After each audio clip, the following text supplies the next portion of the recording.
আসসালামু আলাইকুম। আমরা তো বাজার থেকে যারা শহরে থাকি শাক কিনে নিয়ে আসি, আর এখানকার শাকগুলো অনেক বড় বড় ডগা রেখে কাটে, আর এই পাতাগুলো হয়ে থাকে বাড়তি, যেগুলো আমরা খাই না, সাধারণত ফেলে দিই। কিন্তু এগুলো একটু অন্যরকম করে রান্না করলে বা ভর্তা করলেই কিন্তু তৃপ্তি করে ভাত খাওয়াও যায় এবং অপচয়টাও হয় না।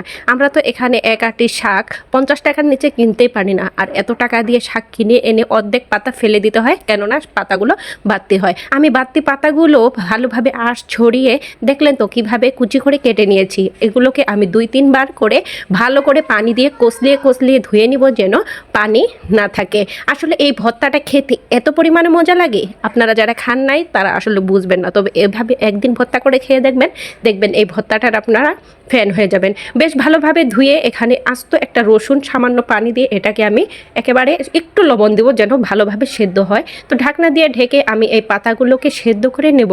আর পাতাগুলো যখন দেখব সেদ্ধ হয়ে গেছে, ঠিক সেই মুহূর্তে আমি এই যে পানিটা দিয়েছিলাম বা যে পানিটা উঠছে, ওই পানিটা ফেলে দিয়ে আমি পানি শুকিয়ে নিয়ে তারপরে এই যে ঢেলে নিলাম। এখন আমি এই পাতাটাকে পাটায় বেটে তারপরে ভর্তা করব। আমি এই যে একটা সিদ্ধ রসুন সিদ্ধ দিয়েছিলাম, এটা তো আমি আঁশ সহ দিয়েছিলাম, আঁশগুলো ফেলে দিয়ে এখন আমি এই ভর্তাটা পাটায় বেটে নিব।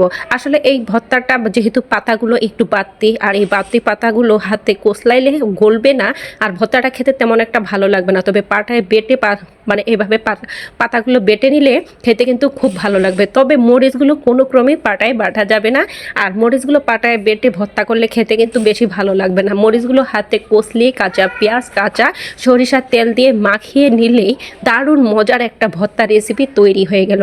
আর এই ভর্তাটা করার সময় এত সুন্দর একটা সুঘ্রাণ আসতেছিল সিদ্ধ রসুনের এবং সরিষার তেল, কাঁচা পেঁয়াজ সব মিলিয়ে অমৃত। খুব খুব মজা হয়েছে। আমার তো আর তোষ হয়েছে না, আমি গরম গরম ভাতের সাথে এক্ষুনি বসে আমি এক প্লেট ভাত খাবো।